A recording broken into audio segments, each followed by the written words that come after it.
Sometimes the emptiness of a house grows so loud you can hear your own heart breaking.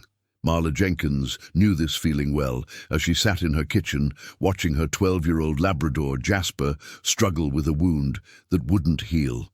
After her husband passed and her children moved to distant cities, Jasper had become her closest companion.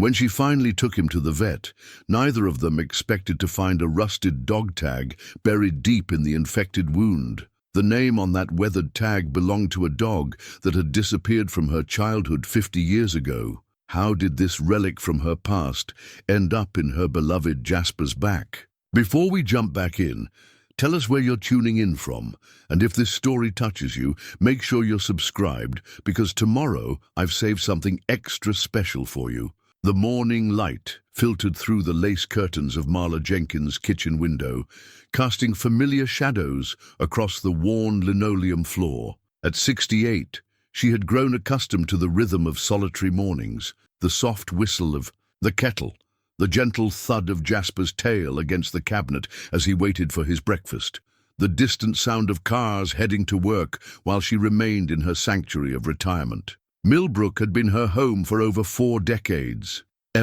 since she and Robert had moved here as newlyweds. The town nestled in a valley between rolling hills, where maple trees lined Main Street, and everyone still knew their neighbors' names. She had spent 43 years as the head librarian, watching generations of children discover their first chapter books, helping teenagers with research papers, and serving as the unofficial keeper of the town's memory. The house felt different now without Robert's presence. His reading chair still sat beside the fireplace, though dust had begun to settle on the armrests. His coffee mug remained in the kitchen cabinet, the blue one with the chip on the handle that she could never bring herself to throw away. Their children, David and Susan, had their own lives now, in cities hundreds of miles away. David worked as an engineer in Seattle, while Susan had become a teacher in Chicago. Their visits came twice a year, obligatory but loving, filled with gentle suggestions that perhaps it was time to consider a smaller place. But this house held too many memories to abandon. The kitchen where she had taught Susan to make pie crust. The living room where David had built elaborate castle fortresses from couch cushions. The garden where Robert had spent countless weekend mornings, his hands deep in the soil, coaxing life from the earth.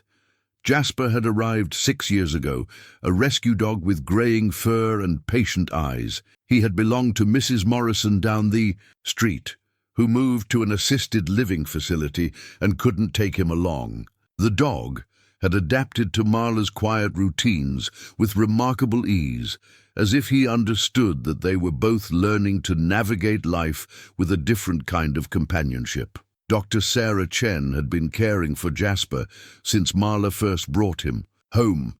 The veterinarian was in her early 40s, with kind eyes and steady hands that both animals and their owners trusted instinctively. Her practice occupied a converted Victorian house on Elm Street, complete with original hardwood floors and tall windows that filled the examination rooms with natural light. "I've never seen anything quite like this," Dr. Chen had said yesterday, her gloved fingers carefully probing the wound on Jasper's back. The injury had appeared 3 weeks earlier, a small opening that refused to heal despite antibiotics and careful tending. What had started as a minor concern had grown into something that kept Marla awake at night, watching Jasper's labored breathing and feeling helpless in a way that reminded her too much of Robert's final months. "There's something embedded deep in the tissue," Dr. Chen continued, her voice gentle but serious. "I'll need to sedate him and remove whatever's in there." The procedure had taken longer than expected. Marla had spent 2 hours in the small waiting room, leafing through outdated magazines, while anxiety gnawed at her stomach. When Dr. Chen finally emerged from the back room, she carried a small metal dish containing what looked like a piece of rusted metal. "It's a dog tag," the veterinarian explained, setting the dish on the counter between them. "Very old. From the looks of it, the metal had grown infected tissue around it, which is why the wound wouldn't heal." Marla had leaned forward to examine the artifact more closely. Despite decades of corrosion, she could make out letters etched into the surface. Buddy, followed by what appeared to be a date, 1973, the year she had turned 11 years old. The memory hit her like a physical blow. Buddy had been her childhood dog, a golden retriever mix with boundless energy and an unfortunate habit of digging holes in her mother's flower beds. He had disappeared one autumn evening, and her father had told her he had run away to find a family with children who could keep up with his energy. She had cried for days, leaving bowls of food on the back porch in case he returned. "Mrs. Jenkins?" Dr. Chen's voice had pulled her back to the present. "Do you recognize it?" Marla had nodded slowly, her fingers trembling as she reached for the tag. The metal felt cold against her palm, weighted with decades of mysteries she had never thought to question. "It belonged to my dog when I was a child, but I don't understand how these things happen sometimes," Dr. Chen had said kindly. "Objects get buried in yards, and years later, they work their way back to the surface. Another dog might have found it while digging and swallowed it, or it could have gotten caught in Jasper's fur during a walk and gradually worked its way into a small cut." The explanation made logical sense, but it felt incomplete. Millbrook was a small town, but Marla lived 15 miles from her childhood home on Sycamore Street.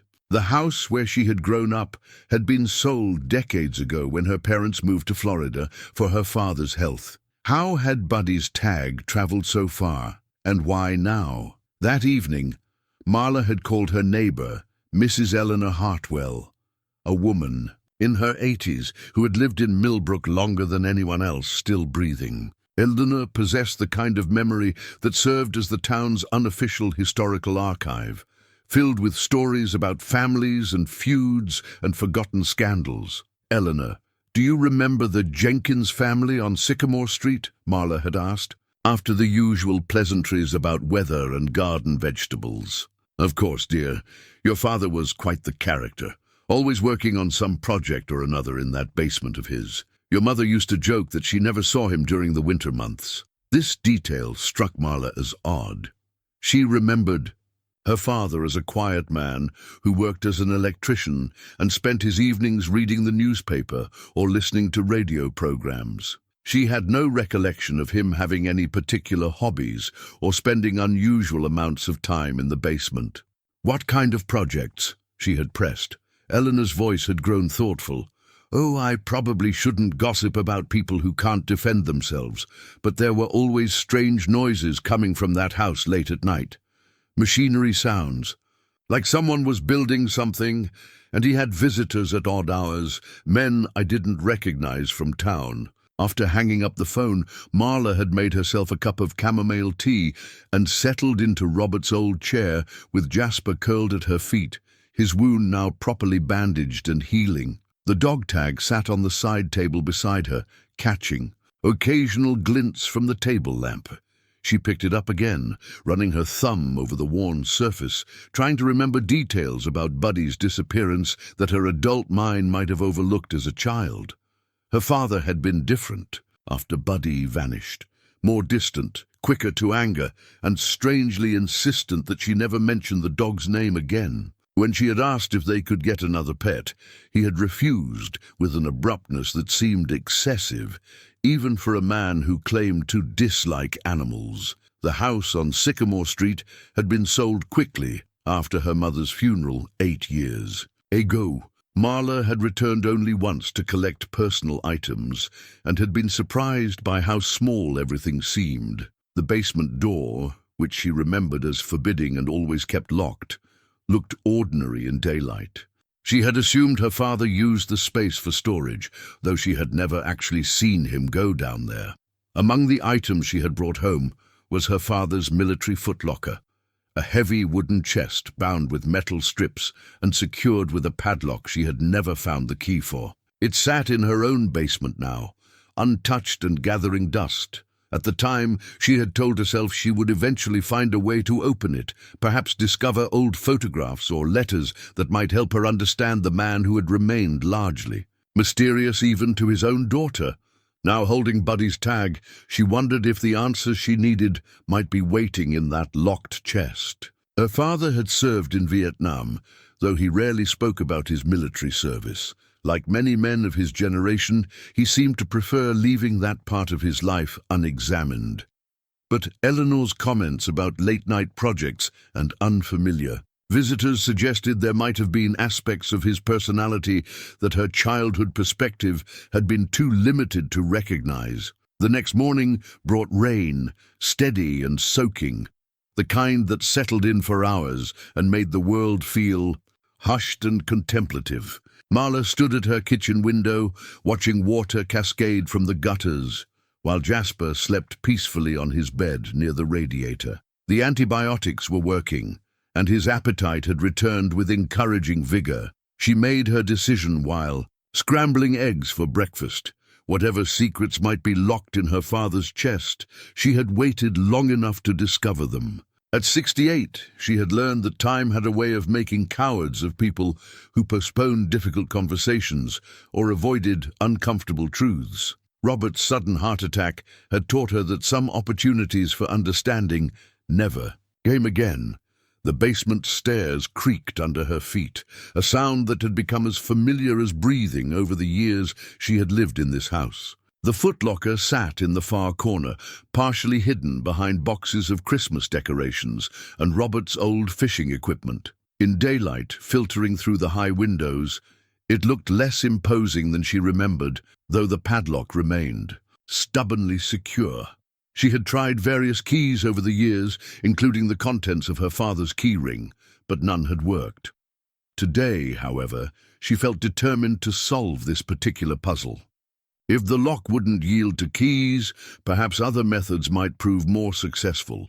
Robert's toolbox remained exactly where he had left it, organized with the precision of a man who believed every item should have its designated place. She selected a sturdy screwdriver and a small hammer, weighing them in her hands while considering the best approach. The metal of the lock had aged over the decades, and the mechanism gave way more easily than she had expected.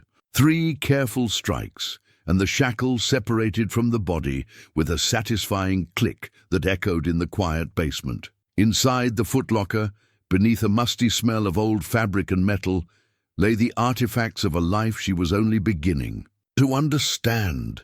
Military medals in a felt-lined case, including several she didn't recognize. Photographs of men in uniform, standing in locations that looked nothing like the Vietnam War images she had seen in documentaries. Official-looking documents with portions redacted in heavy black ink, and at the bottom of the chest, wrapped in oiled cloth, lay something that made her breath catch in her throat. A small collection of dog tags, some bearing names she didn't recognize, others too corroded to read clearly. One of them, however, was perfectly legible. It read Buddy and bore the same date as the tag Dr. Chen had removed from Jasper's wound. 2 identical tags for the same dog. As she held them up to the light, comparing their surfaces, Marla realized that her quiet retirement was about to become something entirely different than she had planned. The 2 dog tags lay side by side on Marla's kitchen table, identical twins separated by decades and circumstances she couldn't begin to understand. One had been buried in Jasper's flesh, the other hidden in her father's secret collection. The morning light revealed every scratch and imperfection on their surfaces, as if time itself had been trying to erase the evidence of whatever story they represented. She needed answers, and she knew where to start looking. The drive to her childhood. Home on Sycamore Street took 20 minutes through Millbrook's winding back roads. The current owners, a young family named the Petersons, had painted the house a cheerful yellow and added a swing set in the backyard where her mother's rose garden used to bloom. Marla parked across the street, feeling like an intruder as she studied the familiar windows and doorway. She wasn't ready to involve strangers in her family's mysteries. Not yet. Instead, she drove to the Millbrook Historical Society, housed in a converted railway station where Mrs. Gladys Murphy had been curator for 30 years. If anyone might have records or memories about the Jenkins family, it would be Gladys. "Marla dear, what a lovely surprise," Gladys called from behind a desk covered with manila folders and index cards. At 75, she moved with the careful precision of someone who refused to let age slow her down. "I haven't seen you since Robert's memorial service. How are you managing?" "I'm well, thank you. Actually, I'm hoping you might help me with some family research. Do you have any records about my father's time in Millbrook? Thomas Jenkins lived on Sycamore Street until the mid-80s. Gladys tilted her head thoughtfully. "Your father was quite the mystery man, wasn't he? Always polite when I saw him at the hardware store, but never one for small talk. Let me see what we might have in the files." She disappeared into a back room filled with filing cabinets and emerged 15 minutes later carrying a thin folder. "Not much, I'm afraid. Your father kept a low profile, but there's an interesting item here from 1973, a police report about a disturbance at your address." Marla's pulse quickened. "What kind of disturbance?" "Noise complaints from neighbors. Apparently, someone was operating heavy machinery late at night. The police visited twice, but your father claimed he was just doing electrical work in the basement. No citations were issued." "Do you remember anything else about that time period?" Gladys settled back in her chair, her expression growing distant. "Well, there was talk about dogs going missing that autumn. 3 or 4 families reported pets disappearing over the course of a few weeks. Most people assumed they'd been hit by cars or picked up by someone passing through town. But it was unusual. We'd never had that kind of problem before or since." The room seemed to grow colder despite the afternoon sun streaming through the windows. "Missing dogs?" "Oh, yes. The Hendersons lost their beagle, Max. The Williamses had a German shepherd named Rex that vanished from their fenced yard. And there was another family, the Kowalskis, I think, who lost a golden retriever mix." Gladys paused, studying Marla's expression. "Didn't you have a dog that went missing around that time, Buddy?" Marla whispered. "His name was Buddy." "That's right. I remember your mother mentioning it at the grocery store. She was quite worried about how hard you were taking it." Marla thanked Gladys and drove home with her mind churning. 4 dogs missing in the same time frame, including Buddy, her father, working with mysterious machinery in the basement during the exact same period. The police visits, the dog tags hidden in his military chest. The pieces suggested a pattern too disturbing to fully acknowledge. Back home, she climbed the stairs to her old bedroom, now used for storage but still containing furniture from her childhood. The white dresser with its oval mirror had been hers since age 10. The bottom drawer stuck slightly, just as it always had, but yielded when she applied steady pressure. Her fingers found what she was looking for, buried beneath moth-eaten sweaters. Fragments of her childhood diary, pages she had torn out and hidden during one of her father's particularly bad moods. The pink paper had yellowed with age, but her 11-year-old handwriting remained clear. "October 15th, 1973, she read aloud to the empty room. "Buddy has been acting strange lately. He whines at the basement door and won't eat his food. Daddy yells at him to be quiet, but Buddy just keeps scratching at the door like he wants to get downstairs. I don't understand why Daddy won't let me see what he's doing down there." The next entry was dated 3 days later. "Buddy is gone. Daddy says he ran away, but I don't believe him. Buddy loved me too much to leave without saying goodbye. And why won't Daddy look at me when he talks about it? His eyes get angry, like when I ask too many questions about his work." The final fragment was barely legible, written in the shaky hand of a child who had been crying. "I heard noises in the backyard last night, digging sounds. When I looked out my window, I saw Daddy with a shovel near Mommy's flower garden. This morning, the dirt looked different, like someone had been working there. When I asked him about it, he sent me to my room and said never to mention Buddy's name again." Marla set the diary pages aside with trembling hands. Her 11-year-old self had recorded details that her adult mind had been too willing to forget. The basement activities, Buddy's agitation before his disappearance, the late-night digging in the backyard. And now, 50 years later, Buddy's dog tag had somehow made its way into another dog's body, as if the past refused to stay buried. She needed to know the truth about what her father had been doing in that basement, and why multiple dogs had disappeared. During the same period, he had been conducting his mysterious projects. The thought of what she might discover made her stomach turn, but the alternative, spending the rest of her life wondering, seemed worse. That evening, she called Dr. Chen's office and scheduled an appointment to discuss Jasper's recovery. But she also had other questions that needed professional answers. Is it possible for a dog tag to remain buried for decades and then somehow work its way to the surface? She asked when the veterinarian returned her call.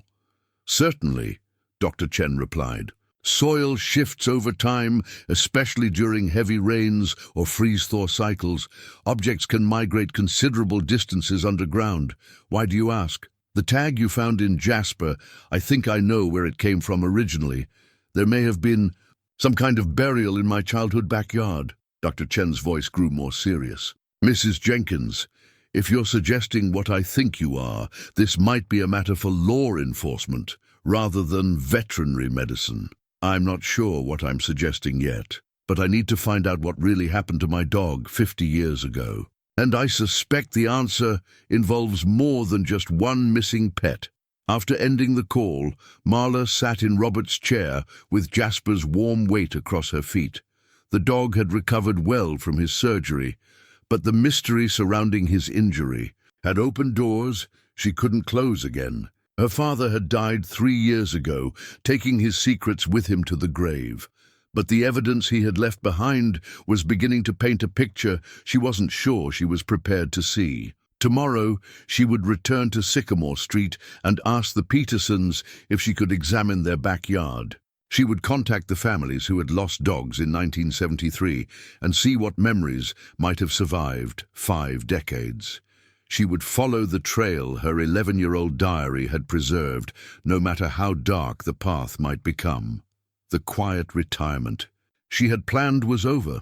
In its place, she faced questions that demanded answers, and a past that refused to remain buried. At 68, Marla Jenkins was about to discover that some family secrets were worth killing for, and that her father's true nature was something she had never imagined in her worst nightmares. The Millbrook County Clerk's office occupied a cramped corner of the courthouse basement, where fluorescent lights hummed over rows of filing cabinets that seemed to contain the entire history of the county's land transactions. Marla had arrived early, hoping to review property records before the morning rush of real estate agents and contractors. Patricia Vance, the clerk, was a woman in her 50s who had inherited both the job and the remarkable memory for detail from her predecessor.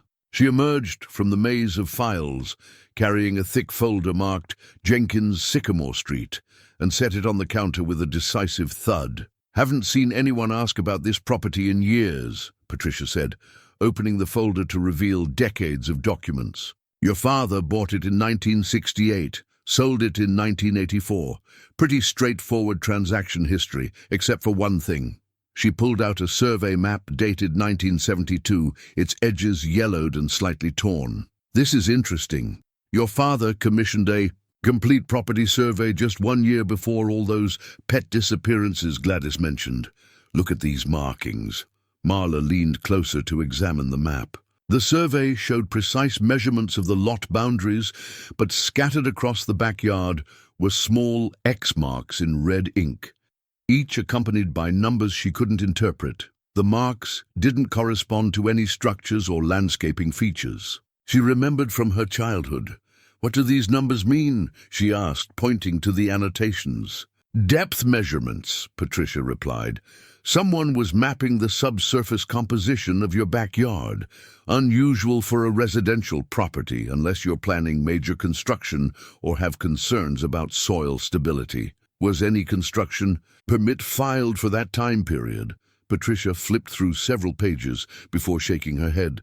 "None on record, but here's what really caught my attention." She pulled out a copy of the original deed. When your father purchased the property, it came with mineral rights and a clause about subsurface access. That's extremely rare for residential properties in this area. The implications made Marla's stomach tighten.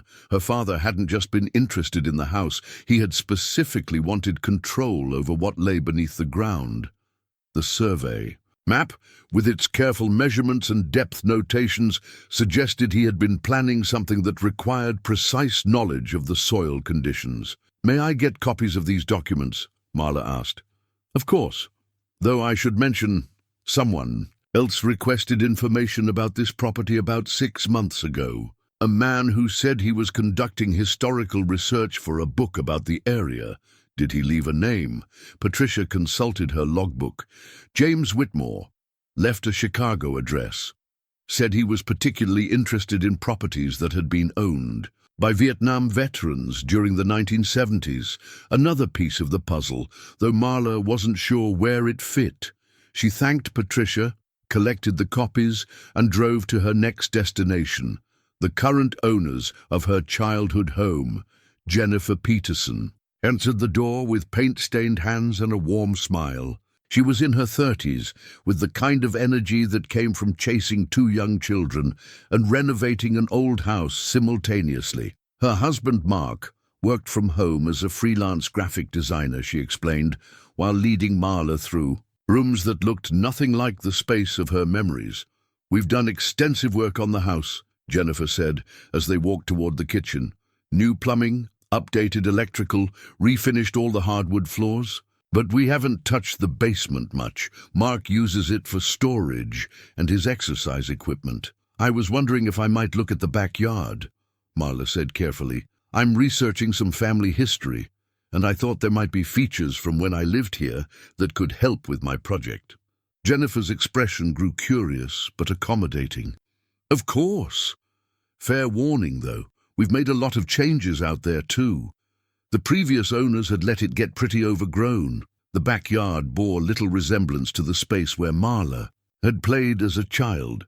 The Petersons had installed a wooden deck, a children's playground, and raised garden beds where her mother's roses had once grown. But the basic dimensions remained the same, and she could orient herself using the old oak tree that still dominated the far corner of the lot. "Was there anything unusual about the soil when you were doing your landscaping?" Marla asked, trying to keep her voice casual. "Actually, yes," Mark Peterson said, joining them from the house. "We found some strange things when we were digging the foundation for the deck. Metal fragments, pieces of what looked like old machinery. The contractor said it wasn't unusual for people to bury junk in their backyards years ago, but some of it seemed pretty specialized." "Do you still have any of it?" Mark nodded toward a shed at the edge of the property. "Most of it's in there. We kept thinking we might figure out what it was, but never got around to researching it."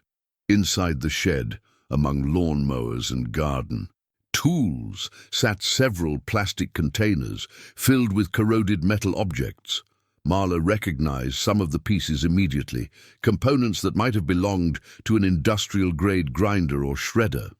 Others looked like parts of electrical equipment, though decades of burial had made identification difficult. "We found most of this about 3 feet down," Jennifer explained, "scattered across an area maybe 10 feet by 12 feet, roughly where your mother's flower garden used to be, according to the neighbor who remembered your family. The same area where 11-year-old Marla had seen her father digging late at night.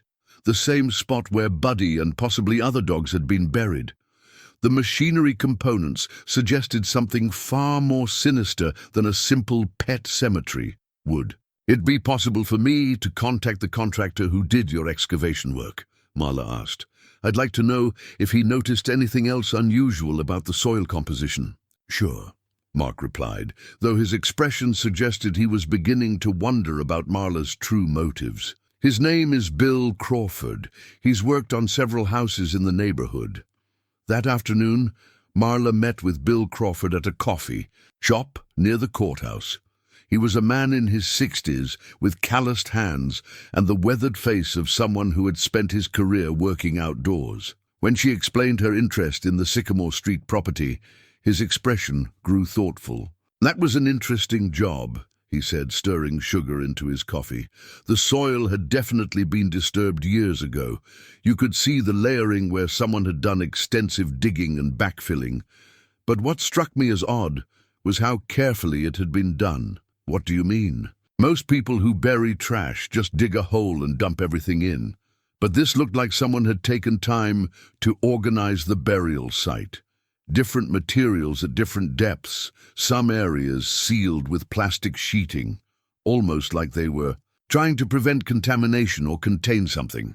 Crawford paused, studying Marla's expression. "I've seen similar techniques used for hazardous waste disposal, though that would have been illegal in a residential area. Whatever your father was doing back there, he knew something about proper burial procedures." The conversation left Marla with more questions than answers, but also with a growing certainty that her father's activities had involved more than just disposing of missing pets. The industrial machinery, the careful burial techniques, the specialized knowledge of soil containment, all of it pointed to something systematic and deliberate. That evening she tried calling the phone number Patricia had provided for James Whitmore, the researcher who had inquired about the property. The number was disconnected, and directory assistants had no listing for anyone by that name at the Chicago address he had provided. Another mystery to add to the growing list. As she prepared for bed, with Jasper sleeping peacefully on his cushion nearby, Marla realized that her investigation was beginning to attract attention from people she couldn't identify. Someone else was interested in her father's secrets, and they had been looking into his activities months before she had discovered Buddy's dog tag. The thought that she might not be the only one seeking answers was both comforting and deeply unsettling. The phone call from her daughter Susan came at 7 in the morning, jarring Marla awake with its urgency. "Mom, David got a strange call yesterday from someone asking questions about Grandpa Thomas." Susan's voice carried the strained tone of a woman trying to balance concern with skepticism. The man claimed he was writing a book about Vietnam veterans, but David said the questions were really specific about Grandpa's time after the war. Marla sat up in bed, immediately alert. "What kind of questions?" "About his work, where he lived, whether he had any unusual hobbies or activities." David told him we didn't know much about Grandpa's personal life, which seemed to disappoint the caller. "But Mom, the weird part was that he already knew things about our family that we never told him, such as he knew about the house on Sycamore Street, knew that Grandpa had been an electrician, even mentioned that you worked at the library. It felt less like research and more like surveillance. The mysterious James Whitmore, or someone connected to him, was expanding the investigation. Beyond property records, the fact that they were contacting her children suggested a level of persistence that made Marla deeply uncomfortable. "Did this person leave a name?" she asked. "He said he was Robert Chen, working on a book about post-war adjustment among veterans. But David tried looking him up online and couldn't find any evidence of such a project. Dr. Chen shared a surname with Jasper's Veterinarian, though that was likely coincidence. Still, the timing felt significant. Someone was actively investigating her father's past, using deceptive methods to gather information from family members who wouldn't know enough to be suspicious. After promising Susan she would be careful and would call if anything seemed dangerous, Marla spent the morning reviewing the documents she had collected, the property survey, her diary fragments, the list of missing dogs from 1973. Each piece suggested her father had been involved in something that required careful planning and specialized knowledge. She decided to visit Eleanor Hartwell again. If anyone in Millbrook possessed memories detailed enough to help her understand the scope of her father's activities, it would be her longtime neighbor. Eleanor lived in a tidy colonial house 3 blocks from Marla's home, surrounded by gardens, that had been featured in the local newspaper's annual showcase for 15 consecutive years. At 83, she moved more slowly than she once had, but her mind remained sharp as winter air. "I've been thinking about our conversation," Eleanor said, settling into her living room armchair with a cup of tea. "About your father and those late-night noises. I remembered something else that might be important." She reached for a leather-bound photo album on the side table and flipped through several pages before finding what she was looking for. The photograph showed a group of men standing beside several cars parked in front of the Jenkins house. The image was slightly blurry, taken from a distance, but clear enough to show her father among 4 other individuals she didn't recognize. "I took this picture in November 1973, Eleanor explained. "These men had been visiting your father regularly for about 6 weeks, always the same group, always arriving after dark and leaving before dawn. I was curious enough to document it, though I felt a bit foolish at the time." Marla studied the photograph more closely. The men appeared to be middle-aged, dressed in dark clothing that suggested military or law enforcement backgrounds. Their posture and bearing conveyed a sense of purpose that seemed at odds with a social visit. "Did you ever see what they were carrying into the house?" "Heavy cases usually, the kind with metal corners and reinforced handles, and they always backed their cars up to the basement entrance rather than parking in the driveway like normal visitors would." This detail struck Marla as particularly significant. The basement entrance was located at the rear of the house, shielded from street view by her mother's garden shed. Anyone wanting to move equipment or materials without attracting attention would naturally use that access point. "Eleanor, this might sound like an odd question, but did you ever notice anything unusual about local animals during that time period? Not just the missing dogs, but changes in behavior among pets that remained?" Eleanor's expression grew thoughtful. "Now that you mention it, yes. My cat Whiskers became extremely agitated that autumn. He wouldn't go near the back fence that bordered your property, and he had always been an adventurous outdoor cat. Other neighbors mentioned similar behavior in their pets, as if the animals could sense something dangerous." "Exactly. Dogs would bark at your house for no apparent reason. Birds avoided the area entirely. Even the raccoons that usually raided garbage cans stayed away from your street." The picture emerging from Eleanor's memories suggested that her father's activities had involved not only systematic disposal of evidence, but also processes that created environmental disturbance significant enough to affect local wildlife. The implications made Marla feel physically ill. That afternoon, she drove to the Millbrook Public Library, her former workplace, to research military records and veteran organizations from the early 1970s. The current librarian, a young woman named Jessica, who had been hired after Marla's retirement, helped her navigate the digital archives that had been installed during the library's recent modernization. "I'm looking for information about Vietnam veterans who might have been involved in specialized activities after returning home," Marla explained, trying to keep her request general enough to avoid raising questions. "There were several government programs during that era," Jessica replied, pulling up relevant databases. "Some focused on job training, others on psychological adjustment.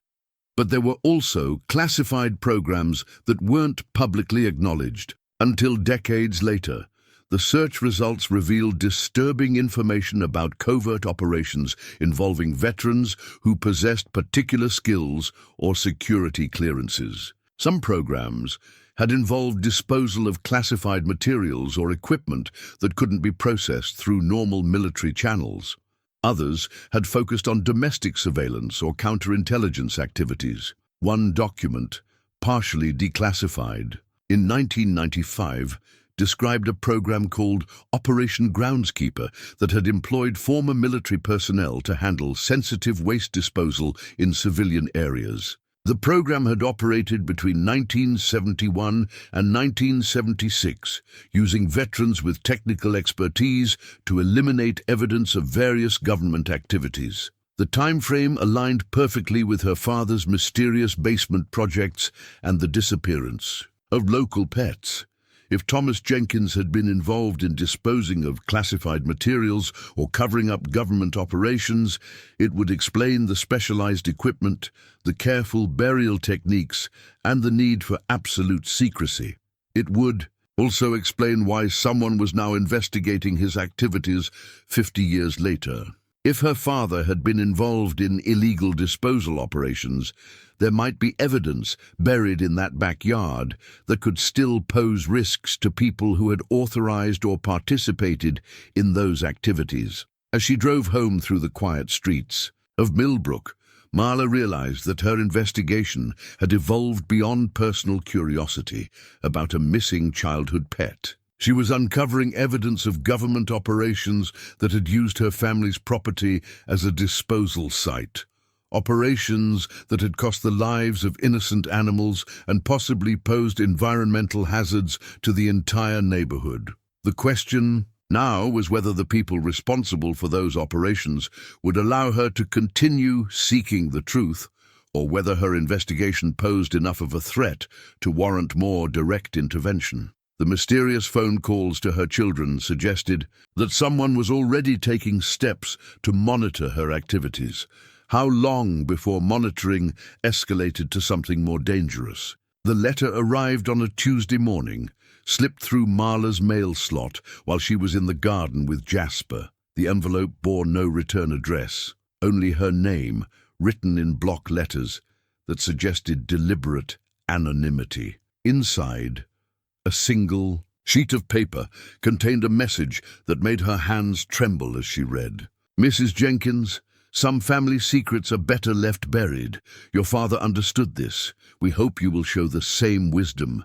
Discontinue your research immediately. This is your only warning. The paper felt expensive, heavier than ordinary, stationary, and bore a watermark she couldn't identify.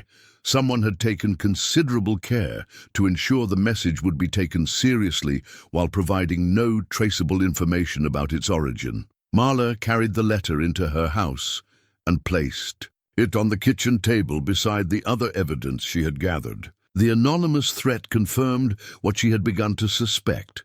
Her investigation posed a genuine danger to people with significant resources and motivation to keep her father's secrets hidden. But rather than frightening her into submission, the letter had the opposite effect. After 68 years of life, including the loss of her husband and the various challenges that came with age, Marla had developed a stubborn resistance to intimidation. If someone wanted her to stop digging into the past, it meant there was something valuable buried there. She called Dr. Chen to discuss Jasper's continued recovery, but also to ask questions that had been nagging at her since discovering the duplicate. Dog tags. Dr. Chen, when you removed the tag from Jasper's wound, did you notice anything unusual about the surrounding tissue? Anything that might suggest the metal had been there for longer than a few weeks or months? That's an interesting question, the veterinarian replied. The tissue showed signs of chronic irritation, which could indicate prolonged contact with the foreign object. But metal fragments can cause inflammatory responses that persist even after relatively brief exposure. What if the metal had been contaminated with something, chemicals or other substances that might have been absorbed into the surrounding tissue? Dr. Chen's voice grew more serious. Mrs. Jenkins, are you suggesting that the dog tag might have been exposed to hazardous materials before becoming embedded in Jasper's wound? I'm not sure what I'm suggesting. But I've learned that my father was involved in activities during the 1970s that might have involved disposal of dangerous substances. If Buddy's original tag had been buried with contaminated materials and then somehow made its way to Jasper. Decades later, we should test the tag, Dr. Chen interrupted. I can send it to a laboratory that specializes in environmental contamination. They can determine if it carries residue from chemicals, radioactive materials, or other hazardous substances. The testing would take several days, but it represented a concrete step toward understanding the true scope of her father's activities.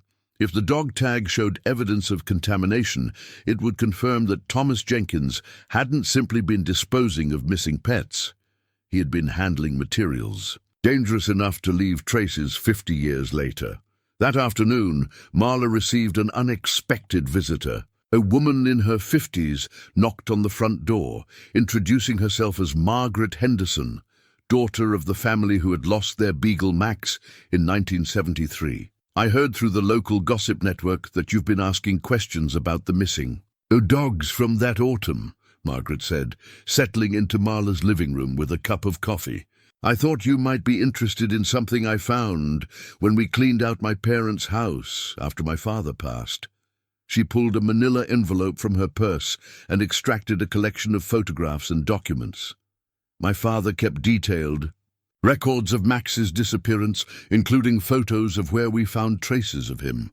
The photographs showed a wooded area about 2 miles from Millbrook's town centre, where George Henderson had discovered Max's collar caught on a bramble bush. But what caught Marla's attention were the additional items in the photos, fragments of metal and plastic that looked similar to the materials the Petersons had found buried in her childhood backyard. My father always believed that Max hadn't just wandered off, Margaret continued. He thought someone had taken the dog, possibly for some kind of experimentation. These photos show what he found scattered around the area where Max's collar was discovered. Did he report this to the police? He tried, but they weren't particularly interested in investigating the disappearance of a pet. This was 1973, remember. People had different attitudes about animal welfare than they do now. Margaret also produced a handwritten journal her father had kept during his search for Max. The entries revealed a methodical investigation that had uncovered disturbing patterns in the disappearances of local pets. October 20th, 1973, Marla read aloud from one entry, spoke with Mrs. Kowalski about their missing retriever. She mentioned strange noises coming from the Jenkins property late at night. Sounds like machinery or equipment running. Tom Jenkins has always been secretive, but this seems excessive even for him. October 25th, 1973. Found more metal fragments near the old mill road. Appears to be parts of some kind of grinding or processing equipment. Why would someone need industrial machinery to dispose of household pets? Beginning to suspect this involves more than simple animal cruelty. The journal entries painted a picture of George Henderson as an amateur investigator who had recognized connections that law enforcement had either missed or chosen to ignore. His notes documented not only the missing pets, but also the timing of various activities around the Jenkins property that aligned perfectly with Marla's own discoveries. Did your father ever confront mine directly? Marla asked. Once, according to his notes. In November 1973, he went to your house and asked your father directly if he knew anything about the missing dogs. Your father apparently became very agitated and threatened to call the police if my father continued harassing him. November 1973, Marla repeated, thinking of Eleanor's photograph showing the group of mysterious visitors during that same time frame. That would have been right around the time my father was receiving those late-night visitors. Margaret nodded grimly. My father noted that too. He wrote that your father seemed genuinely frightened during their conversation, as if he was under pressure from someone else to keep quiet about whatever was happening. This detail suggested that Thomas Jenkins might not have been the architect of the disposal operation, but rather a participant who was following orders from higher authorities. If he had been recruited for Operation Groundskeeper or a similar classified program, his fear might have stemmed from knowledge that revealing government secrets could result in serious consequences. There's one more thing, Margaret said, pulling out a final document. My father wrote a letter to the county sheriff in 1974, summarizing his investigation and requesting a formal inquiry into the disappearances. He never received a response, but he kept a copy. The letter was comprehensive and carefully reasoned, documenting evidence that should have warranted at least a preliminary investigation. The fact that it had been ignored suggested either incompetence or deliberate suppression by law enforcement officials, who might have been aware of the classified nature of the activities at the Jenkins property. As Margaret prepared to leave, she handed Marla the entire collection of her father's research materials. I never knew what to do with these documents, she said. But if you're trying to find answers about what happened to our pets, you might be able to make better use of them than I can."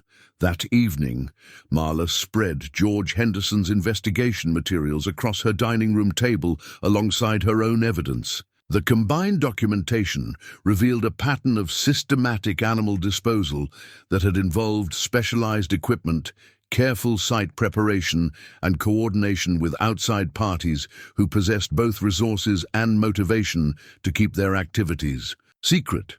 Someone had used Millbrook as a testing ground or disposal site for activities that required live subjects and absolute secrecy. The missing pets had been casualties of an operation that had treated animal lives as expendable resources, in service of larger objectives, and now, 50 years later, someone was willing to make threats to prevent that truth from being revealed. Dr. Chen's phone call came 3 days later, her voice carrying a tension that immediately put Marla on alert. "Mrs. Jenkins, we need to talk about the test results on Buddy's dog tag, not over the phone. Can you come to my office this afternoon?" This veterinary clinic felt different during Marla's afternoon visit, as if the familiar space had been charged with invisible electricity. Dr. Chen led her to a back office and closed the door before pulling out a manila folder marked with official laboratory letterhead. "The contamination analysis revealed something extremely concerning," she began, opening the folder to reveal pages of technical data. "The metal shows traces of cesium-137, a radioactive isotope that was commonly used in industrial and medical applications during the 1960s and 70s. Marla felt the blood drain from her face. Radioactive. The levels are relatively low after 5 decades of decay, but cesium-137 has a half-life of about 30 years. This tag was definitely exposed to radioactive materials at some point, probably during the 1970s timeframe you mentioned." Dr. Chen pulled out additional pages showing chemical analysis results. "But that's not all. We also found residue from several industrial solvents and what appears to be biological preservatives, chemicals that would have been used to maintain tissue samples for extended periods." The implications hit Marla like a physical blow. Her father hadn't simply been disposing of missing pets. He had been involved in some kind of experimentation that involved radioactive materials and biological preservation techniques. The missing dogs had been subjects in studies that required specialized facilities and dangerous substances. "There's something else," Dr. Chen continued, her expression growing more serious. "I've been contacted by someone claiming to represent a federal environmental agency. They're demanding copies of all test results and want to examine Jasper to ensure he hasn't been contaminated." "When did this contact occur?" "Yesterday morning, about an hour after the lab results were delivered to my office. The timing suggests someone has been monitoring our investigation." The mysterious surveillance was becoming more direct and immediate. Whoever was tracking Marla's activities had resources that included access to laboratory communications and the authority to make official-sounding demands for information. "Did this person provide proper credentials?" Marla asked. "They sent documentation that looked legitimate, but when I tried to verify the agency contact information, the phone numbers led to generic voicemail systems. I'm beginning to suspect we're dealing with people who aren't what they claim to be." That evening, Marla sat in her kitchen with a cup of tea growing cold as she processed the full scope of what she had uncovered. Her father had participated in classified experiments that involved radioactive materials and live animal subjects. The operation had been sophisticated enough to require specialized disposal techniques and ongoing surveillance to prevent exposure. The missing pets of 1973 hadn't been random victims. They had been deliberately collected for use in studies that violated every principle of humane treatment and public safety. She was deep in thought when the phone rang at nearly 10 o'clock, later than anyone usually called. "Mrs. Jenkins." The voice was elderly, male, and carried the weight of someone struggling with a difficult decision. "My name is Frank Morrison. I served with your father in Vietnam, and I think it's time someone told you the truth about what he was involved in after the war. Mr. Morrison, how did you get my number? I've been following your investigation for the past few weeks. Word gets around in certain circles when someone starts asking questions about classified operations. Your father and I were recruited for the same program after we returned from overseas. Marla's pulse quickened. Operation Groundskeeper? Among other names. The government had accumulated a lot of dangerous materials during the war. Chemical, weapons, experimental drugs, radioactive equipment that had been used for field testing. They needed people with military backgrounds and technical skills to help dispose of everything without attracting attention. And the animals? Frank's voice grew heavy with regret. They told us the materials needed to be tested to ensure they were properly neutralized before disposal. The animal testing was supposed to verify that the neutralization process had worked. We were told it was necessary to protect public health. But you discovered something different. Over time, yes, the testing wasn't about neutralization. It was about understanding the long-term effects of the materials. The animals were being used to study how various substances behaved in living tissue over extended periods. It was research, not disposal. The revelation completed the picture that had been emerging from Marla's investigation. Her father hadn't been a willing participant in animal cruelty.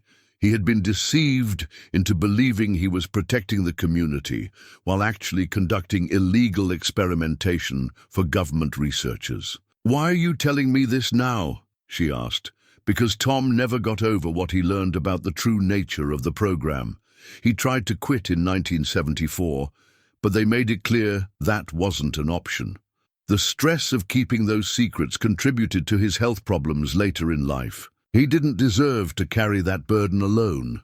Do you know who was running the operation? Some of them, yes. But most of the people involved are dead now, and the ones who are still alive have spent 50 years covering their tracks. Your investigation has them worried because you're uncovering physical evidence they thought had been permanently buried. Frank provided names and details that confirmed much of what Marla had already discovered while filling in gaps in her understanding. The operation had involved multiple sites across the region, with each location handling different aspects of the research and disposal process. Her father's property had been chosen because of its isolation and his technical background in electrical work. "The reason you're receiving threats," Frank continued, "is because some of the materials your father handled are still dangerous, and some of the people who authorized the program are still alive, and in positions where exposure could ruin them." "What should I do with this information?" "That's your decision, Mrs. Jenkins, but I will say this. Tom Jenkins was a good man who got caught up in something he didn't fully understand until it was too late. If you decide to expose the truth, you'll be honoring his memory and the memory of all the animals that suffered for someone else's research." After ending the call, Marla sat in the darkness of her living room with Jasper sleeping at her feet. The dog's peaceful breathing reminded her of why she had started this investigation. To understand how Buddy's dog tag had ended up in another animal's body 50 years later. Now she knew. The tag had been buried with radioactive and chemical contamination that had persisted in the soil for decades. When Jasper had somehow encountered that buried material during one of his outdoor explorations, the contaminated metal had worked its way into his system, carrying with it the evidence of crimes that powerful people had assumed would remain hidden forever. She had a choice to make. She could accept the warnings and abandon her investigation, allowing her father's secrets to remain buried. Or she could continue seeking justice for the animals that had died and accountability for the people who had authorized their deaths. The decision, when it came, felt inevitable. At 68, after a lifetime of helping others find information and answers, Marla Jenkins was not going to be intimidated into silence by people who had built their careers on deception and animal suffering. The breakthrough came from an unexpected source. While researching the names Frank Morrison had provided, Marla discovered that one of them, Dr. Richard Steinberg, was still alive and living in a retirement community just 40 miles from Millbrook. More surprising was his current occupation. He served as a volunteer at an animal rescue organization, apparently dedicating his remaining years to caring for the same type of creatures he had once used for experimentation. The irony was too significant to ignore. If Steinberg felt guilty enough about his past to spend his retirement helping animals, he might be willing to provide information that could expose the full scope of Operation Groundskeeper. The Sunset Manor retirement community occupied a sprawling campus of low buildings surrounded by carefully maintained gardens. Dr. Steinberg, now 84, met Marla in the facility's common room, a space filled with comfortable furniture and the quiet conversations of elderly residents. He was a small man with wispy white hair and hands that trembled slightly as he poured tea from a ceramic pot. But his eyes remained sharp, and when Marla mentioned her father's name, his expression immediately grew guarded. "Thomas Jenkins," he repeated slowly. "I haven't heard that name spoken aloud in decades. May I ask what your interest is in his work?" Marla explained about Buddy's dog tag and her investigation into the missing pets of 1973. As she spoke, she watched Steinberg's face cycle through emotions: surprise, concern, and what appeared to be relief. "I've been waiting for this conversation for 50 years, he said finally. "I always knew someone would eventually start asking the right questions. I'm surprised it took this long." He excused himself and returned from his room carrying a locked briefcase that looked remarkably similar to the ones Eleanor had photographed outside the Jenkins house in 1973. Inside, carefully preserved in plastic sleeves, were documents that would have been worth millions to journalists or historians interested in government cover-ups. "These are copies of everything," Steinberg explained, his voice dropping to a whisper. "Research protocols, authorization letters, disposal procedures, and most importantly, the real purpose of the program." The first document Marla examined was a memorandum dated August 1972, bearing official Department of Defense letterhead. It outlined Project Canine Guardian, a classified research initiative designed to test the effectiveness of various chemical and radioactive agents as area denial weapons. "Area denial weapons?" Marla asked. "Substances that could be deployed to make geographic areas uninhabitable for extended periods," Steinberg explained. The military wanted to know how long different contamination agents would persist in soil and water, and what effects they would have on living organisms over time. So the missing pets were test subjects to study the long-term effects of contamination exposure. We needed to understand how the weapons would affect civilian populations if they were ever deployed in populated areas. The documents revealed a program far more extensive and sinister than anything Marla had imagined. Multiple sites across the country had been used for similar testing, with each location focusing on different aspects of the research. Millbrook had been chosen specifically because its rural setting allowed for controlled environmental monitoring, while its small size made it easy to track any unexpected consequences. "Your father was recruited because of his electrical background and his psychological profile," Steinberg continued, pulling out a personnel file marked Thomas Jenkins, classified. "The program needed people who could follow orders without asking too many questions, but who also had the technical skills to operate complex disposal equipment." The psychological profile painted Thomas Jenkins as an ideal candidate for classified work: methodical, loyal, and struggling with post-war adjustment issues that made him grateful for steady employment and a sense of purpose. The evaluators had noted his strong compartmentalization abilities and his tendency to trust authority figures without question. "What changed?" Marla asked. "Why did the program end?" Steinberg's expression grew pained. "Your father changed everything. In early 1974, He began questioning the necessity of using live animals for disposal verification. He suggested that chemical analysis would be sufficient to confirm neutralization without requiring biological testing. He pulled out a handwritten letter dated February 15th, 1974, written in her father's careful script. It was addressed to the program director and requested reassignment to disposal duties that didn't involve animal subjects. This letter represented a serious problem for the program, Steinberg explained. If one participant started questioning the protocols, others might follow. The research was too valuable to risk exposure or participant rebellion. So what did they do? They told him he could be reassigned, but only after completing one final project. They brought him a batch of animals that they claimed were contaminated with particularly dangerous substances requiring special disposal procedures. Marla felt her stomach turn as she realized what was coming.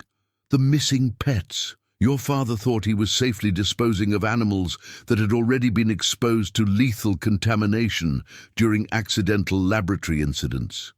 He didn't know that the contamination was being deliberately administered as part of the ongoing research. The final document in Steinberg's collection was a research report dated December 1974, summarizing the results of the Millbrook studies. The clinical language couldn't disguise the horror of what it described.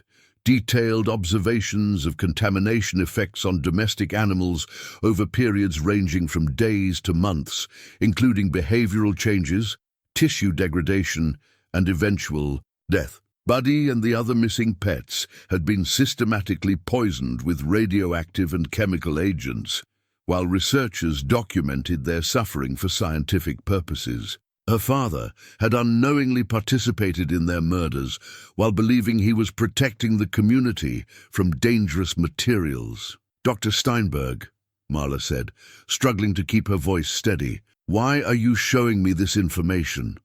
Why preserve it for all these years? Because I was the researcher in charge of the Millbrook site, he replied, his voice barely audible. I was the one who gave your father the contaminated animals and told him they needed special disposal procedures. I watched those creatures suffer for weeks before they died, and I documented every moment of their pain for the sake of military research. The revelation hit Marla like a physical blow. The man sitting across from her, now spending his retirement, caring for rescued animals, had been directly responsible for Buddy's death and the deaths of the other missing pets. He had manipulated her father into becoming an unwitting participant in animal experimentation that violated every principle of humane treatment. I've spent 50 years trying to atone for what I did, Steinberg continued, tears beginning to form in his eyes. The animal rescue work, preserving these documents, waiting for someone to ask the questions that would allow the truth to come out. I knew that eventually the evidence would surface, and when it did, I wanted to be ready to tell the complete story. Who else was involved? Who authorized this program? Steinberg pulled out a final document, an organizational chart showing the chain of command for Project Canine Guardian. The names included several individuals who had gone on to prominent careers in government, academia, and private industry. Most of them are dead now, he said. But 3 are still alive, and all 3 have spent considerable resources over the years to ensure this information never becomes public. They're the ones who have been monitoring your investigation and making threats to discourage you from continuing. Senator Patricia Walsh, Marla read from the list, recognizing a name that frequently appeared in news stories about congressional oversight of military spending. She was a junior researcher then, but she's been the most aggressive about suppressing information related to the program. She has presidential ambitions, and exposure of her involvement in illegal animal experimentation would end her political career. The scope of the conspiracy began to crystallize in Marla's mind. She wasn't just investigating a 50-year-old crime. She was threatening to expose current political figures who had built their careers on a foundation of animal cruelty and government deception. Dr. Steinberg, what do you think I should do with this information? That's your decision to make, but I will say this. Those animals deserved better than to be forgotten victims of a classified program. If you decide to make their story public, you'll be giving them the justice they never received while they were alive. As Marla drove home that evening with copies of Steinberg's documents secured in her car, she realized that her investigation had evolved far beyond her original goal of understanding Buddy's fate. She now possessed evidence of a government conspiracy that had used innocent animals as test subjects for weapons research, evidence that could destroy the careers of people who still held positions of power and influence. The anonymous threats she had received suddenly made perfect sense.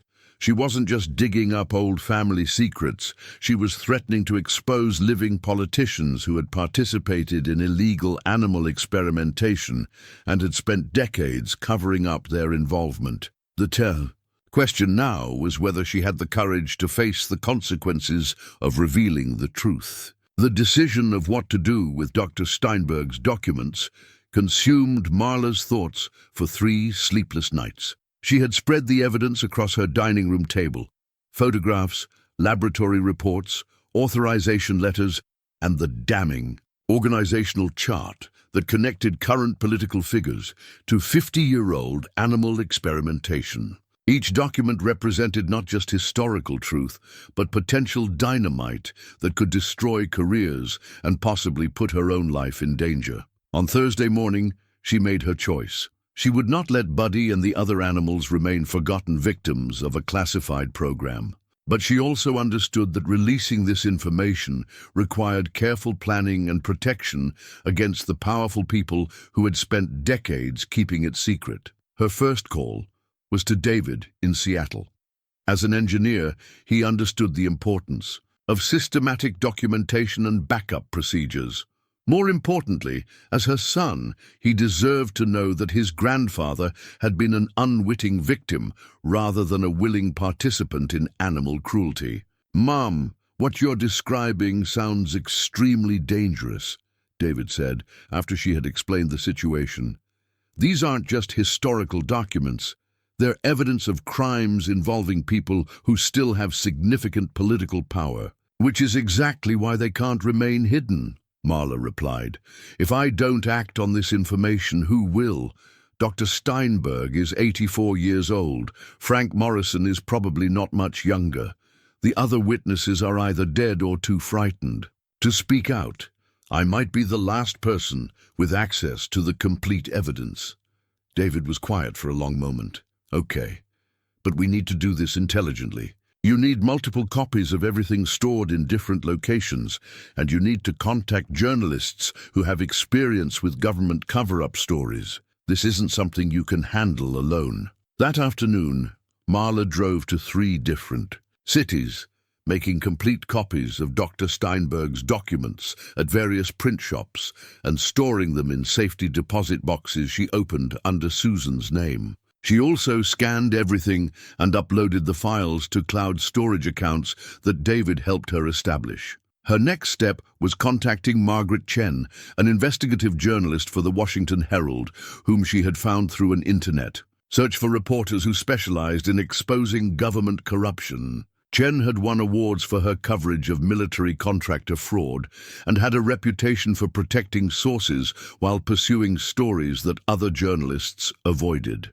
"Mrs. Jenkins," Chen said during their phone conversation, "what you're describing represents one of the most significant government accountability stories I've encountered in 20 years of journalism. But I need to warn you, once we begin the publication process, there will be no going back. The people involved in covering up this program will use every resource at their disposal to discredit you and suppress the story." "I understand the risks," Marla replied, "but these animals deserve to have their story told, and my father deserves to have people know he was manipulated rather than willing participant in their deaths." They arranged to meet the following Monday at a location Chen would specify after she had time to review the documents Marla would send via encrypted email. In the meantime, Chen advised her to maintain normal routines while being alert for any signs of increased surveillance or direct threats. The weekend passed quietly, though Marla noticed unfamiliar cars parked on her street and phone calls that ended immediately when she answered. Jasper seemed unusually restless, spending more time at the windows and barking at sounds that normally wouldn't disturb him.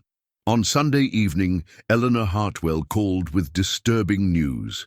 "Marla, dear, I've had some strange visitors today asking questions about you," Eleanor said, her voice tight with worry. "Two men in suits who claimed to be conducting a neighborhood security assessment. They wanted to know about your daily routines, whether you lived alone, and who visited your house regularly. What did you tell them? Nothing useful, I hope. But they seemed to already know quite a bit about your activities. They mentioned that you'd been researching your family history and suggested that some types of historical research could be dangerous for elderly people living alone." The implicit threat was clear. Marla's investigation had progressed beyond anonymous letters to direct intimidation of her neighbors. Someone was escalating their efforts to discourage her from continuing. That night, she made copies of the most critical documents and placed them in sealed envelopes addressed to David, Susan, Dr. Chen, the veterinarian, and Margaret Chen, the journalist. If something happened to her, the evidence would still reach people who could ensure it became public. Monday morning brought an unexpected development. Dr. Chen called to report that someone had broken into her veterinary clinic over the weekend. "They didn't take any money or drugs," she explained, "but they went through all the files related to Jasper's treatment and took copies of the laboratory reports on the dog tag contamination. They also accessed my computer and deleted the digital." "Copies of those reports.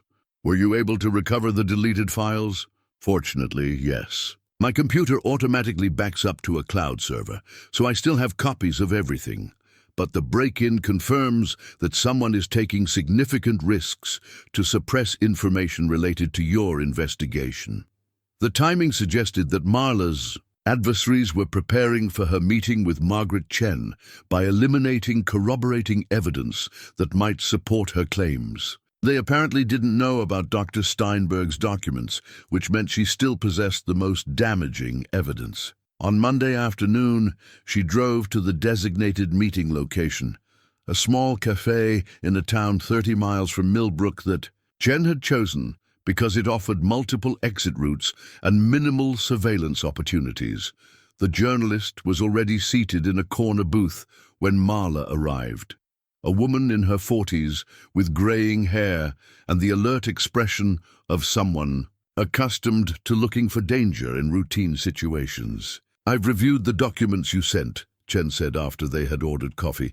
"The story they tell is extraordinary, but I need you to understand what we're facing if we decide to publish this information." She pulled out a tablet and showed Marla a series of news articles about other journalists who had attempted to expose government wrongdoing. Several had faced lawsuits, career destruction, and in some cases personal threats that had forced them to abandon their investigations. "Senator Patricia Walsh's office has already contacted my editor asking about my current projects," Chen continued.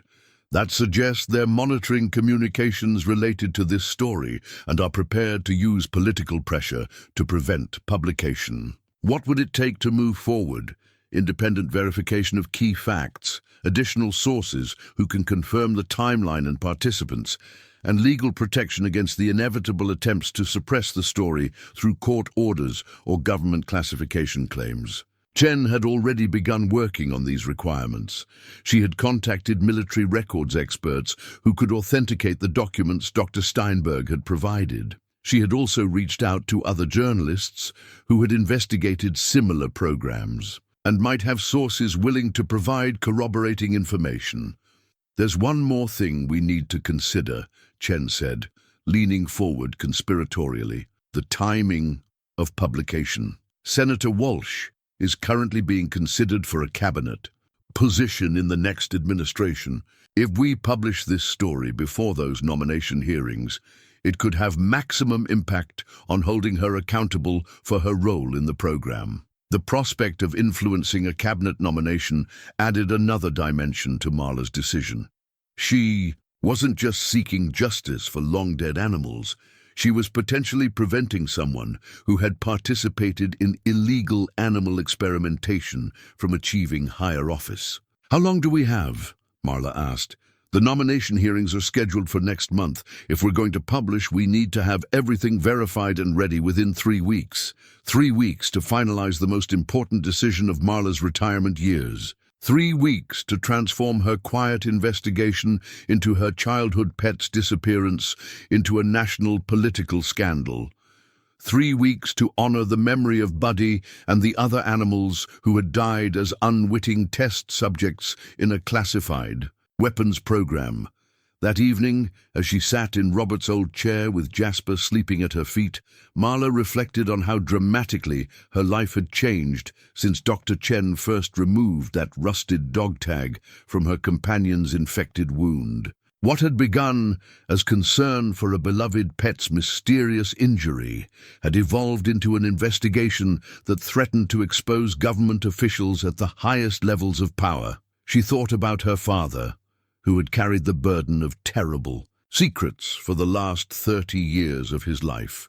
He had known the truth about what he had been manipulated into doing, but had lacked the evidence and support necessary to expose the people who had deceived him. Now, through the documents Dr. Steinberg had preserved and the investigative resources Margaret Chen could provide, there was finally an opportunity to reveal the complete story. The decision, when she made it, felt inevitable. Thomas Jenkins had spent decades suffering in silence, believing himself guilty of crimes he had been tricked into committing. Buddy and the other missing pets had died horrible deaths so that military researchers could study the effects of weapons designed to cause mass suffering. Justice delayed for 50 years was still justice worth pursuing. She called Margaret Chen and gave her permission to proceed with publication.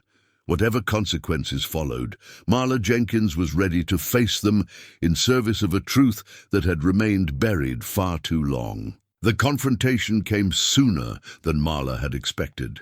On Wednesday morning, 2 days after her meeting with Margaret Chen, a black sedan pulled into her driveway at precisely 9 o'clock. Through her kitchen window, she watched 3 individuals emerge.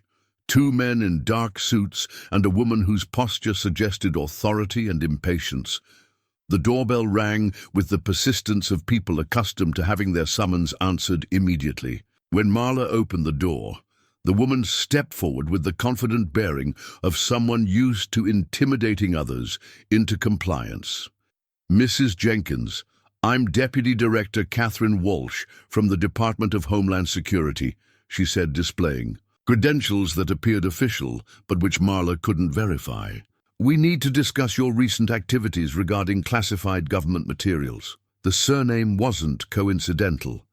This was almost certainly a relative of Senator Patricia Walsh, possibly sent to handle the family's crisis before it could escalate into public scandal. "I'm not sure what you're referring to," Marla replied, though her racing pulse suggested otherwise. "Please don't insult our intelligence," Walsh continued, pushing past Marla into the living room without invitation. "You've been in contact with Dr. Richard Steinberg regarding Project K9 Guardian. You've shared classified documents with unauthorized individuals, including journalists. These actions constitute serious violations of federal law." The 2 men positioned themselves strategically, one near the front door, the other beside the windows, overlooking the backyard. Their placement suggested this visit had been planned as more than a simple conversation. "Dr. Steinberg gave me documents he had legally retained from his own research," Marla said, trying to project more confidence than she felt. "I wasn't aware that historical materials about government programs from 50 years ago remained classified." Walsh smiled with the cold precision of a predator who had cornered her prey. The classification status of those documents was renewed in 2019 under provisions of the National Defense Authorization Act. Possessing them without proper clearance is a federal crime punishable by up to 20 years in prison. She pulled out an official-looking document and placed it on Marla's coffee table. This is a court order requiring you to surrender all materials related to Project Canine Guardian and to cease any further investigation or communication regarding this matter. Compliance is not optional. Marla examined the court order, noting that it had been issued by a federal judge in Washington, D.C. at 6:30 a.m. that morning. Remarkable speed for a legal system that typically moved at glacial pace, unless political. Pressure demanded otherwise. "What happens if I refuse?" she asked. "Then you'll be arrested on federal charges of possessing classified materials and obstructing a national security investigation. Your house will be searched, your computers confiscated, and your family members questioned about their knowledge of your activities." The threat to involve David and Susan was designed to exploit her protective instincts as a mother. But after 68 years of life, including decades of helping library patrons find information that powerful people preferred to keep hidden, Marla had developed a stubborn resistance to intellectual intimidation. "I'd like to call my attorney," she said. Walsh's expression hardened. "Mrs. Jenkins, you're 70 years old and living on a fixed income. Do you really want to spend your remaining years fighting federal prosecutors who have unlimited resources and the full authority of the U.S. government behind them?" "I want to call my attorney," Marla repeated. "Fine, make your call, but understand that this offer expires in 1 hour. After that, we proceed with arrest warrants and criminal charges." As Walsh and her companions settled into Marla's living room to wait, she retreated to her bedroom and dialed Margaret Chen's number. The journalist answered on the first ring, as if she'd been expecting the call. "They're here," Marla said quietly. "Federal agents demanding that I surrender all the documents and cease investigating." "How many of them?" "3. They claim to have a court order, but something feels wrong about the timing. They got a federal judge to issue an order at 6:30 this morning for materials that were supposedly classified just 5 years ago. That timeline doesn't make sense," Chen agreed. "Real federal investigations don't move that quickly unless someone with extraordinary influence is pulling strings." "Can you photograph the court order without them seeing you do it?" Marla managed to use her phone's camera to capture images of the document while pretending to read its contents more carefully. The order bore official seals and signatures, but Chen would need to verify its authenticity through legal contacts. "Mrs. Jenkins," she said, "I need you to understand something. The story we're preparing to publish has already been submitted to my editor, even if you comply with their demands. The evidence is preserved and will eventually become public. The question is whether you want to be part of revealing the truth or whether you prefer to let others carry that responsibility." The choice was starker than anything Marla had faced in her quiet retirement. She could surrender the documents, accept legal constraints on her future activities, and return to the peaceful anonymity she had enjoyed before Jasper's mysterious wound had changed everything. Or she could continue fighting for accountability and justice, knowing that victory would come at considerable personal cost. Through her bedroom window, she could see Jasper in the backyard, healthy and playful in the morning sunshine. His recovery from the contaminated dog tag had been complete, but the evidence buried in his flesh had revealed crimes that demanded answers. In 43 years as a librarian, Marla had helped thousands of people find information they needed to make important decisions, solve problems, and understand their world better. She had never turned away someone seeking truth, simply because that truth might prove inconvenient for powerful people.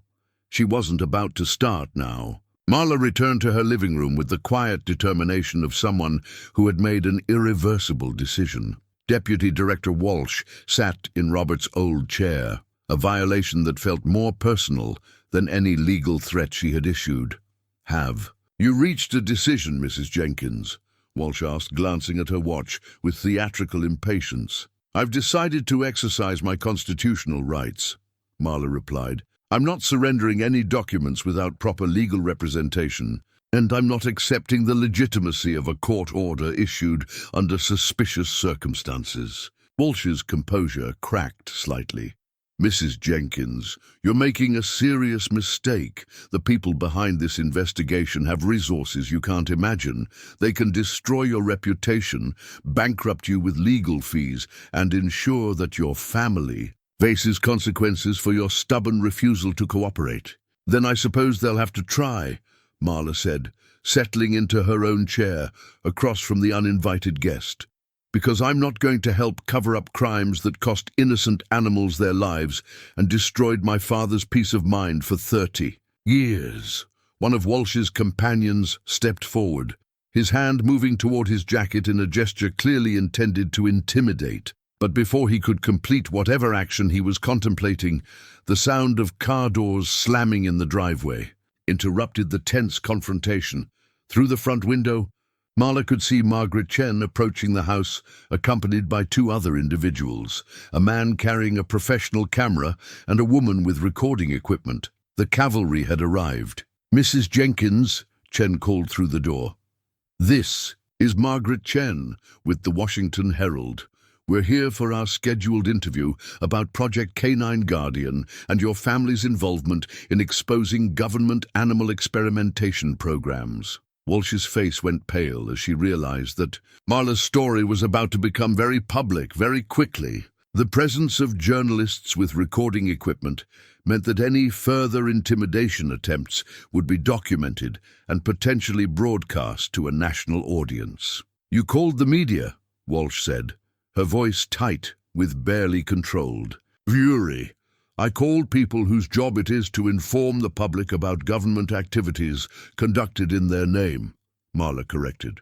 "Something that should have happened 50 years ago when those animals were being tortured for weapons research." The front door opened before Walsh could respond, and Margaret Chen entered with her crew. The journalist's experienced eyes immediately assessed the situation. Three official-looking individuals confronting an elderly woman in her own living room with body language that suggested coercion rather than cooperation. "I'm Margaret Chen," she announced, activating her recording device. "I'm documenting Mrs. Jenkins' decision to reveal evidence of illegal government animal experimentation programs. Are you gentlemen here in an official capacity?" Walsh stood abruptly, clearly uncomfortable with being recorded. "This is a private conversation regarding classified materials. You need to leave immediately. Actually, this is Mrs. Jenkins' private home, and she's invited us to be here," Chen replied smoothly. "Unless you have a warrant, I believe you're the ones who need to leave." The photographer had been quietly documenting the scene, and now he focused on the court order lying on the coffee table. "Ma'am, is this document related to your investigation into Project Canine Guardian?" he asked Marla. "It's a court order that was supposedly issued at 6:30 this morning, demanding that I surrender historical documents about government programs from the 1970s, Marla replied, for the recording. "I find it remarkable that federal judges are available to issue orders that quickly, especially for matters involving 50-year-old research programs." Chen examined the document while her camera operator continued filming. "This order cites national security provisions that weren't enacted until 2001, she observed. "It's legally impossible for them to apply retroactively to documents from the 1970s. The flaw in their legal strategy was now being documented in real time for eventual broadcast."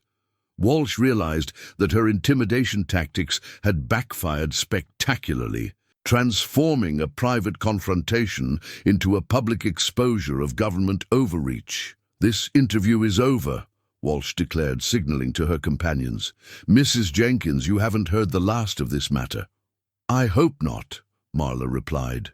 "Because the American people deserve to know what their government did to innocent animals in the name of weapons research, and they deserve to know which current political figures participated in covering up those crimes." As the three officials retreated toward their sedan, Chen continued recording while asking Marla to explain the significance of the evidence she had uncovered. The story was now officially in motion, protected by journalistic privilege and documented by multiple media professionals.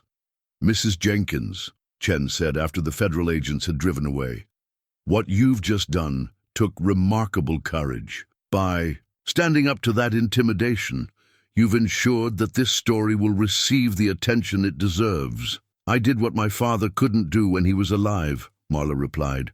"I refuse to let powerful people silence the truth about what happened to Buddy and the other animals who died for someone else's research." The climax of her investigation was complete. The evidence was now in the hands of journalists committed to exposing the truth, and the people responsible for covering up Project Canine Guardian had revealed the lengths they were willing to go to suppress accountability. Whatever consequences followed, Marla Jenkins had honored the memory of her childhood pet and cleared her father's name by revealing the deception that had manipulated him into unwitting participation in animal cruelty. Saturday. Truth after 50 years of burial was finally free. 6 months later, Marla Jenkins sat in her garden with the morning newspaper spread across her lap, reading the final installment of what journalists had dubbed the Canine Guardian Files. The Washington Herald series had won a Pulitzer Prize for investigative reporting, and Margaret Chen's meticulous documentation of Project Canine Guardian had sparked congressional hearings, criminal investigations, and a national conversation about government accountability. Senator Patricia Walsh's nomination for Secretary of Homeland Security had been withdrawn after the first article revealed her role in authorizing animal experiments that violated both federal laws and international treaties. She'd resigned from the Senate 3 months later, citing health concerns, though everyone understood that her political career had ended the moment Marla Jenkins decided to tell the truth about her father's involvement in classified research. Jasper lay in the sunshine beside Marla's chair, his coat gleaming with health and his eyes bright with contentment. The contaminated dog tag that had started this entire journey now resided in a museum display at the Smithsonian, part of an exhibit about government secrecy and the courage of ordinary citizens who chose to expose institutional wrongdoing. The phone rang, interrupting her quiet reflection. Dr. Sarah Chen's voice carried excitement that had become familiar over the months since the story broke. "Marla, I wanted to let you know that the animal welfare legislation passed the House yesterday," she announced. "The Thomas Jenkins Memorial Animal Protection Act will require congressional oversight for any government research involving live subjects, and it establishes criminal penalties for officials who authorize experiments without proper ethical review." The legislation had been proposed by a freshman representative from Montana whose own investigation into military contractor fraud had been inspired by Marla's willingness to challenge federal intimidation. Thomas Jenkins' name would now be associated not with the animal deaths that had haunted his final years, but with legal protections designed to prevent similar tragedies in the future. "There's something else," Dr. Chen continued. "I received a letter from Dr. Steinberg yesterday. He's donating his entire estate to fund an animal rescue organization that will be named in memory of Buddy and the other pets that were killed during Project Canine Guardian." Dr. Richard Steinberg had become an unexpected hero of the story. His decision to preserve classified documents for 50 years, waiting for an opportunity to reveal the truth, had provided the evidence necessary to hold government officials accountable for their actions. Congressional testimony about his decades of guilt and his volunteer work with animal rescue organizations had humanized a story that might otherwise have been dismissed as ancient history. The broader impact of the revelations had exceeded anything Marla had imagined when she first discovered Buddy's dog tag in Jasper's wound. Environmental testing of her childhood property had revealed contamination that required federal cleanup efforts. Similar testing at other Project Canine Guardian sites had uncovered evidence of improper disposal that posed ongoing health risks to surrounding communities. Frank Morrison, The Vietnam veteran who had first explained the true nature of Operation Groundskeeper had been called to testify before Congress about military programs that recruited veterans for classified domestic activities without proper oversight. His testimony had led to reforms in how the government handled sensitive materials and recruited civilian contractors for classified work. David had visited twice since the story broke, bringing his own children to meet the grandmother who had become something of a celebrity in their social studies classes. Susan had taken a sabbatical from teaching to help Marla manage the flood of interview requests and speaking invitations that followed the media attention. "I'm proud of what you accomplished, Mom," David had said during his most recent visit. "But I'm also amazed that you had the strength to see it through when so many powerful people wanted you to stay quiet." "I had excellent motivation," Marla had replied, watching Jasper chase butterflies in the same backyard where Buddy had once played. "Sometimes doing the right thing requires more courage than we think we possess. But we find it when the alternative is living with secrets that eat away at our souls." The house felt different now, lighter somehow, as if the truth about her father's involvement in Project Canine Guardian had lifted a burden she hadn't fully realized she was carrying. Thomas Jenkins had been posthumously cleared of any voluntary participation in animal cruelty, his military records amended to reflect his status as a victim of government deception rather than a willing participant in illegal experiments. Eleanor Hartwell stopped by most afternoons, drawn by the constant stream of visitors and journalists who still occasionally sought interviews with the woman who had exposed one of the most significant government cover-ups of the post-Vietnam era. At 83, Eleanor had become something of a media expert herself, offering commentary about the importance of citizen oversight and the dangers of excessive government secrecy. "You know, dear," Eleanor said during one of these visits, "I always suspected your father was carrying some terrible burden during those final years. He had the look of a man who couldn't find peace with his past. I'm glad you were able to give him that peace, even if it came after he was gone." As autumn approached, bringing with it the anniversary of Buddy's disappearance 51 years earlier, Marla reflected on the journey that had transformed her quiet retirement into a crusade for justice and accountability. The investigation had cost her the peaceful anonymity she had planned to enjoy in her golden years, but it had also provided something far more valuable: the knowledge that she had honored the memory of innocent victims and prevented future tragedies through her willingness to speak truth to power. The missing pets of 1973 would never be forgotten again.